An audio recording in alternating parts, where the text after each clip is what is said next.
আপনাদের এলাকায় মাহফিল টাফিল বন্ধ হয় নাকি? হয়। আগামীকালকে আমার একটা প্রোগ্রাম ছিল সাতক্ষীরাতে, তো ওই প্রোগ্রামটা বন্ধ হয়ে গিয়েছে, নাউজুবিল্লাহ পড়েন। আজকে আমাকে কল দিয়ে বলে, হুজুর অনেক চেষ্টা করলাম, অনেক দূর পর্যন্ত চেষ্টা করে দেখলাম, প্রশাসন অনুমতি দিচ্ছে না, নাউজুবিল্লাহ পড়েন। আমি খেয়াল করে দেখেছি ভাই, ওই যারা মাহফিল বন্ধ করে এরা কিন্তু দেশের চুরি চামারি বন্ধ করতে পারে না, ডাকাতি বন্ধ করতে পারে না, টেন্ডারবাজি বন্ধ করতে পারে না, কপাল পোড়াগুলো কোরআনের তাফসির বন্ধ করে দেয়, ঠিক কি না? আমরা এদের জন্য হেদায়েতের দোয়া করি, আল্লাহ তাদেরকে হেদায়েত দান করুক, আমরা পড়ি আমিন।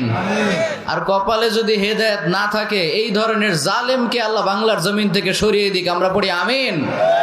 যারাই কোরআনের সাথে আছে তাদের জন্য আমাদের হৃদয়ে ভালোবাসা আছে না নাই? কিন্তু যারাই কোরআনের বিপক্ষে যাবে, সে যেই হোক না কেন, আমার বাবা হলেও তার সাথে আমার কোনো সম্পর্ক নাই, ঠিক কি না? আমরা কোরআনের পক্ষে থাকতে রাজি আছি তো সবাই? আল্লাহ আমাদের সবাইকে কবুল করুক, আমরা পড়ি আমিন।